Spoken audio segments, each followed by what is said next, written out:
say yes when me and tinte so ngu obi any so how come say as obi a wo se nyame afro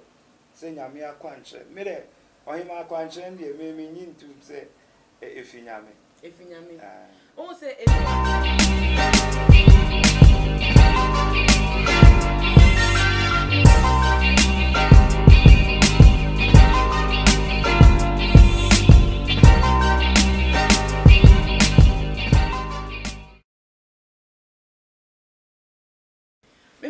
Basronko eba too much GH. Midi edinana ama ouza. Na dane dano ensema ebetodwa wo ye man mu na mesinkonya echechemu echre ahwefo eni etiefo. Na akwese Ghana ha se de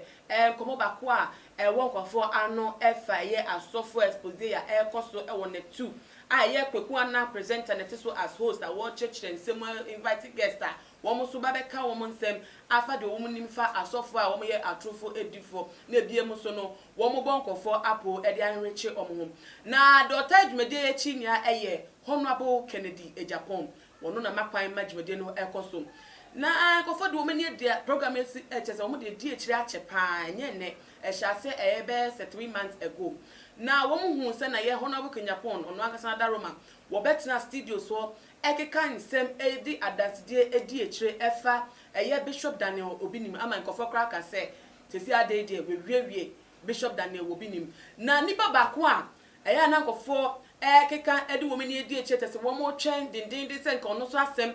beda apawa so na ono so nka yaka na asem yaka de ewo suma se wo ye na nka obi ate no wan se sei na ekoso eye Reverend Obofo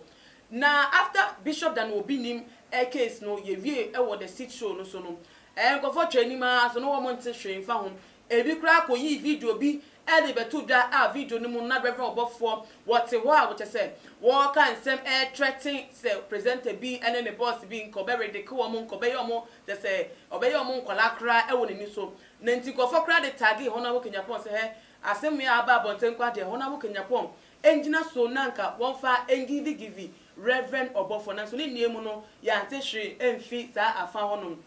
ediem so no video fufuro bi so betodwa enum no ase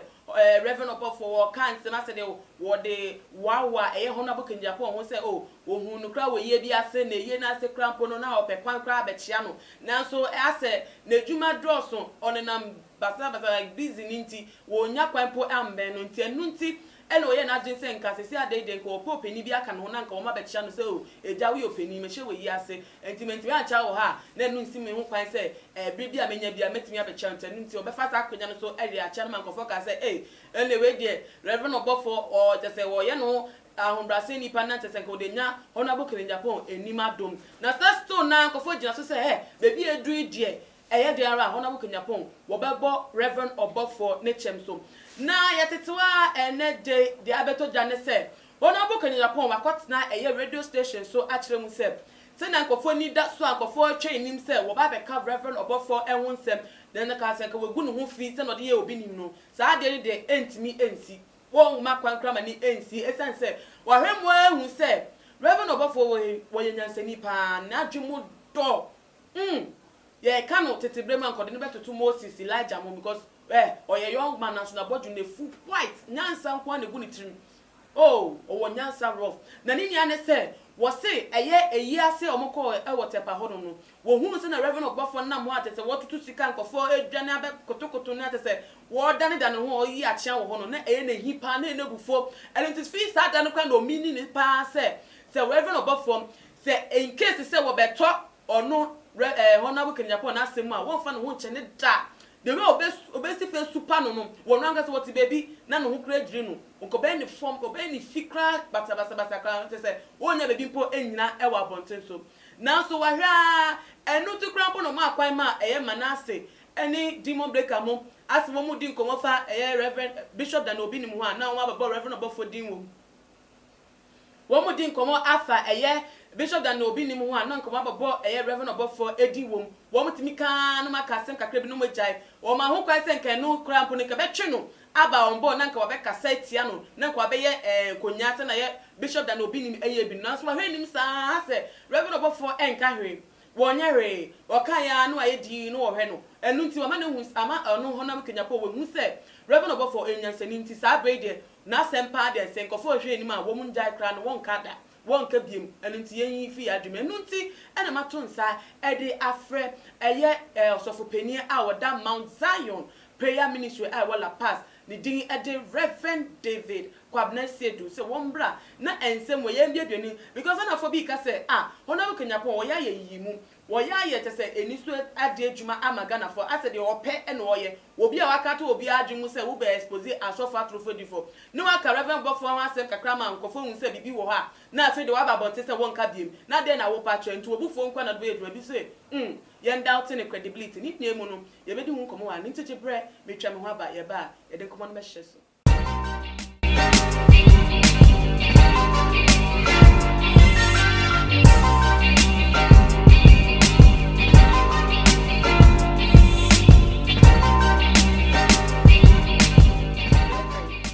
Abasonko enu ami aba na bom tsen yami adumi hu yi yami as ebe mi hu ache o me she hopa bibi aboko yami ado asafu mbaswe bia hu yi so for mami hu ya ba okay Reverend uye nyami nipa woni nyami mu na yenwa ba Cecilia Marfo ni nsem e oda betudwa a wode kirekire ni nsem mu se honabo Agyapong aka sem bia fo no ba be kire mu se na sem sitie na asem ode abetudwa se ye nyankopon papa Jesus se no kire mu no na ama no kwan se nyama na wo ye wona asafo no mu no wonye na eno ni entofetetie egu ngofo no mani ebiem so asotro na wo yi wo deliverance session eja hu ni sen yo ohima medasi ene ewie so ato nsa frame na meso mecha ma adwenfa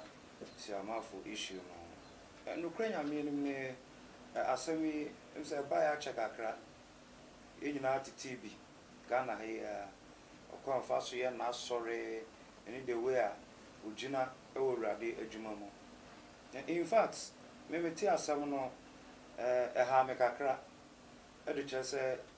obi a wo se nyame afre wa oye nyame adwuma de enye saa kwan no so na se wo fa eye urade adwuma because ye ko bible no mu a nyema bebre ho a esisi ye a ebetimi aka say where this is the right direction of God where you nyankopon akwa kire akasa but ohima there me person me can say in fact enu aba ana say yesof maame no Cecilia Marfo osinyame akwa nkire ana Kristo akwa nkire a ode ama na ode ye adwuma nti me se ekọ bible no ma me hu no say akwa nkire bi saa no eni bible mu eni bible eja un say asafu yi obi timi ba wasafu mu so yo default mi ba wasafu mu utimi hu na sembi na emu ho no a wa man direction bi na ho no utimi kire mu say onyankopon na aka bi ato akoma so na so wa drop message bi efa ngwako ni situation na enu enam so nti wa man direction say wonye enye ni nya na bi wo ha wo bible mu no kre but etimi ba sa Nenti ba ne se wono so se no woka no no so wo de nyame honhom na ye adwuma na wo bi asem obi problem ho directions ina nyakopon drop egu ne honhom mama wono so ade wo adwuma ye keka ho asem sisi a me da say bible say ye de honhom ade toto honhom ade okay enti sa kwankyere no de se otintesu to wie no se enyame akwankyere de ama no eni bible mo sa eni bible na akwankyere ni na wo bible mu akwankyere bi a ye bia no ewo nyina so ebi wo bible mu ene ebi nso wo ho a eni bible mu so ati ase ye mfa no se akwankyere bi ti se enkyene akwankyere wo bible mu okay akwankyere bi ti se yesu die ye okohia wo de friend ye a otites wo de fra dotie na odesra wo de friend ni so no eno so wo saka yesu bitima titeso na gunani so no aka che so honto anaje yaresa okay wow but or the fraud or tie and or the son edi so say yesu ntimi antinteso ngu obi eni so a how come say as obi a wo se nyame afro se nyame akwanche mere ohima akwanche ndi ememi nyintu se efi nyame Efinyame. O say ebi wa asafo mu tu say eko afinewe ya. O so for timika say watale bi a wa hia odidi bone. Afini ko we ye wo pese afini be simu no. On sacrifice abone ni mu. Enu ti fabra asori ye hye no asori de bi kura timika say chiro nyama bi a esi wa brabo ma wo mpe anase nyama wo hwe nim ego paper so be fabra asafo nim obi hu ono ani ya hye no eno so ya pankyere an kofo didi say ye adwuma. No so see wo hwe Bible ma bebi enu a obi chiro ade ego paper so anaso bi tam na tare e de ko asori de ma te say ye bompa ye bi gu so anase ebi mpokra ye hye no asori de mo nanso e kosto sisi a e wo asafo mu enu nti say eno so betima ka say nyame na de ma ya ne wo ba Cecilia de so wono so ka say amu honom no ade no nkako no ehia anase mpaebo no wo bom nkako no asem ebeto na kuma so aye ogidi se ne papa Jesus na ne kasa ne se onyema nkako no anu aye nsem bebre no nto kasa na oni ho kwan ana. Okay, me da se unse onyankopon kwan kire ko Bible no ma ewo mu ana aba the direction of God enye de bia se ade ba ko pena no so but nyankopon kwan kire ba a bar for purpose and your personal direction a bama and your general asafuni nyina say asafuni nyina kwankyere ni and you nipa ba ko pe wa kwankyere. Okay, fine sa kwankyere na o ma nipa no minim nipa ni situation any the way nipa no niema offa mu ohu but media me da so gina say sa kwankyere no emfri nyame na ne nyum a obi krampo a like onni nasem onni bebi a wo free a wotimi tie na te se honhom asa na ebi kra nam ne nyum so asakra ne nyama bebre na eno so ye ka ne se honhom be no no kra nyame ani ni Cecilia Marfo obi a nyame adwuma ya che omu kakra me ne nyum na me di ye adwuma pa. Okay, ne nyum na me di asori now enyum bebre ho a nipa ne bitimi ato obefi se bi odi nyame honhom ena eto nyum no unsa ye wo honhom a edi nyum achi se wi ase nyum o se ye Kristo nyum o honhom bi ye de edi achi to the moment a obeti nyum no honhom no ye de achi so what as me nuaba aha enti ne nyum to side ne de mintimi condemn no se bi nyum na oto no emfi nyame because obo Yesu di ewo nyum no obo nyame di ewo nyum no ena nyankopon asem nso ena ode to nyum no nti eho no de mintimi nka se nyum a oto no enye nyame ho na ode to nyum. Okay, mama kan comment bi na yemfa emfi ho where Exp0ses say the woman should quote the book, chapter and verse of the Bible where Jesus spat into people's mouth and advised his followers to do same. Anything outside the Bible is false religion. Ghanaians wake up and support Honorable Agyapong to bring charlatans down. Ono chere say eye wo buy oba Cecilia Marfo no one chere quote wo Bible mu book wo card romance me infa one chere chapter verse no so fanka ho na wo ma ye hu bebi a Yesu Kristo a o pa chere say one ne kasa ye o chere say akwanchere no ono so ye bi say wo tuntosi egu obi enum na ebiem so no wo bobo ebi asom no one chere na Ghana fontimi ngini di na nya sa de a eno no obi anfa ne support Emma Honorable Agyapong no no so nkoso a enye dwuma anyame e de ahye ne sa. Lucy Agyapong so say the members of this woman's church should sit up. By their fruits we shall know them. On the fruit opa and the akoma asafo mase wo sorry no mo hwe de e koso. Lovelace Azada so e de about say you Kennedy go and seek for salvation and anywhere. You Kennedy go and seek for salvation anyway. Where do you go to church? God didn't send you for the kingdom. Vigilante thing that you are doing. You better turn your ways. Ono so when say Honorable Agyapong o ya tran ni nton nsem bi wo ha wo ka ehun hia say wo be kan. Constance obeying the amede ecret to say go back and learn Christianity. You are wrong, my sister. Ono so when say wo ba Christiana Cecilia Marfo no ne nsem a wo de to dwan ne nyama wo ye no ene Kristosum ebo bra te say ni kwan so ntebe ya won ko nechi no san ko sua ebiem na eja yenim say asofo wo ebi wo ha utimi komu e wo asofo tiwe mutimi nyi wo asofo tiwe ma unya adom foforo de ka ho se nye die kra na ba be ka wasofo ana wa church adwuma we ya ebi okra nnwonto etimi borim na Cecilia Marfo wono to pa kire se wenyi efri eye ennwonto mu atonyuma chent wenyi efri ho e de akọ ediye ene enisuade hu ni te se deliverance wenyi enu aka ho a na enu no aden ena wo bia ebo no for se enye ne de no ade onto nyame nwume no na ene de ade no de no akọ for ade na nkofo kasa a se no kware se ebi tumeto e wasofo so onim nyankopon buta na Kristo buta se Kristofo ye binyi efri adomu akọ adomu ensesa bibia ye baby Christians okay enti se obi ba Kristo mu ye fa se do kan otonyom ne bia wanyi adomu na du bebi na wate asore obi nka se asore a wate wrong obi nka sa but unyuma wo ye no unsa Paul ka sembi o Galatians o se mu Galatifo amuniti mu de honhom ahyase e na mo de honam de ewie enti nipa ne bitimi ahyase a odi nyankopon ho na eye adwuma but along the line no your spirit bi a eye na da honhom na da honhom etimi wura nipa sami ye sofo ameti be ma me ho kwa na da honhom bitimi wura me wo kan Jeremiah o se na mesuma na da honhom akomadifo nenum so ati ase enti ye wo na da honhom e wo ho a etimi bo wura nipa na odida da nipa wahu enti so se wenyi waye maturity waye ana waye mature e wo nyankopo adwuma mu ne bie nyame ama na akwankyere se bia ontinteso ntu obi ana mo obi aso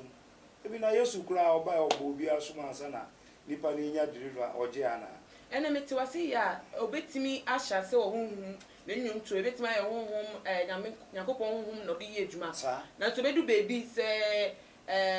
honhom bi ebebo frat mi se san honhom ane we minchwa no e wasofo bi Ghana ha okay omo hyase yie pa outun say na omo de nyame honhom na eye adwuma but along the line omo mane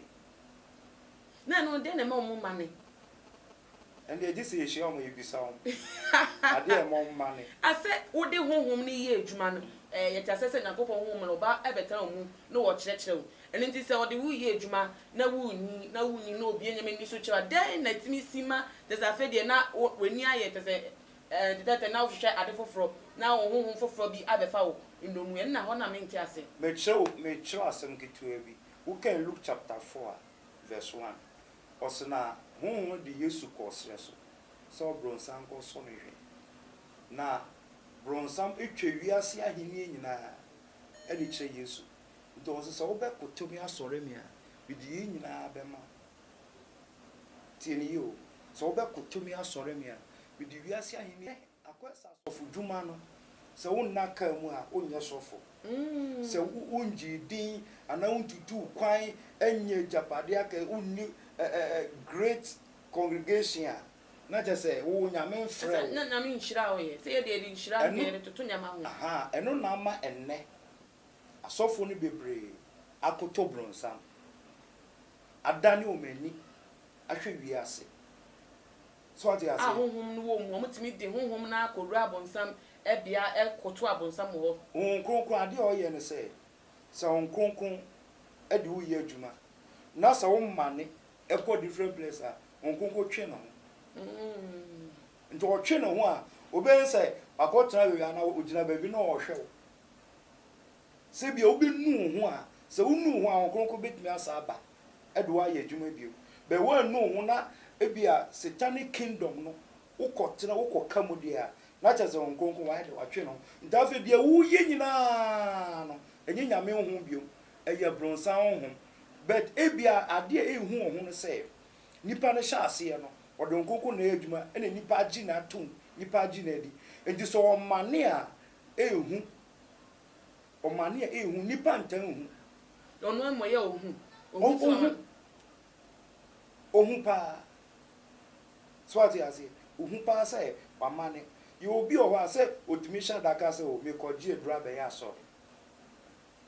no akɔgye different spirits ɔsɔ for asɛm a wokan de sɛ nipa watena se na ho konko mu no de wuji djuma waso na hye wo hu nesu wo hu se no otimiti a otimi ye nyama ye hu unim nyama we nya na ediem so asa aka se wo pe ho foforo a onim se ho konko no eye tumi e chintumi nya na den pa ne sakra e ba otimiti ma wo e ma ne fi ho konko se wo pe ade foforo a otim unim pa se ho konko tumi ye de wo pe nya no so who say bebre ka say mi say onyankopon fa ne boa onto ne ntem ye nipa adwe ne yes okay say uni nyame nam ana wo som nyame udi nyame achi uye nyame adwuma na wuni otwen a untimi ne nyankopon nante untimi ne Kristo nante ye otwen enu na ne nipa bebre enni obi oba sofudwuma na so oba nyame adwuma mu ne o se nyame afre me o se me daka mu o se me sifie o se me si aso da kese o se me ye enti ebasa se wukohia sofu bi a ono enye nyame ho na eyusu na obetu fubone atwe e de akoba bia ono koye a oyesa okay yembra yenyaba Cecilia Marfo ensemi se wo ba bonten ebeyi honorable king Agyapong ano de na epatre den se na wo pese ye hu no esifa obese o defend no na asemo be kan yi a wodi yi ami say etoda wo se BBC na wo kasa se o dwen ho ansa na wa kasa Bible say obi a okasa wi ansa na wa dwen ho no yebuna gimisam but the otna se dwen ho ansa na wa kasa no ewiye no ebe hunyansa ana ebe nya ababi afidi okan enti di oba be kan de just o defend or be ka bibia ma Ghana for na wiase ehu se de papa na ye no enye enti obe kan na aboa obi ono afam de aboa no enti ye ntuma etiefo anas ahwefo ebusiafo we de reverend ankasamu eno wato de ama mu se mo hwe a eye oba Cecilia Marfo na no yi a wode ebeto eye honorable Kennedy Agyapong na asem o kan no ne kwan so na ebeboa na se emwa eno nti ubetimi de comment no aba tuma GH comment section na biem so no ma ho refi se video we obe share edama adamfo ebusuafo obi bia obe bia no so ehu bi Reverend David kwabna Aseidu ene me ne sinkonya ye di nkomo we eno nti upenechira kwa ya obetimi apeno ewo Mount Zion prayer ministry ewo La Paz what the number so ebetu da also for fatu ona mean fancy okay me da say so open say o frere bit my frere 0249 199661 0249 199661 nebuza for na nama obusa ene mesi nkonya edi djuma yi eti makramu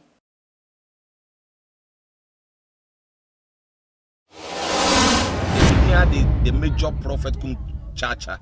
on say me catch was say bomoden na hwe too much GH on say me kan ye nyene bone pa na kase ye pe wo wiase ya asonden ti na adam wo hu nyame ye no nyam no wo hu ne ma bi a wo hwehwehwehwe e wo other place ni ade kat won na bomoden na be hwe too much GH be hwe na subscribe bomoden o be hwe pe na wa ye subscribe o subscribe subscribe na subscribe na o subscribe a na wo benya ne ma pe a wo pe ne ma papa a wo pe ahwe nyame hira na ewura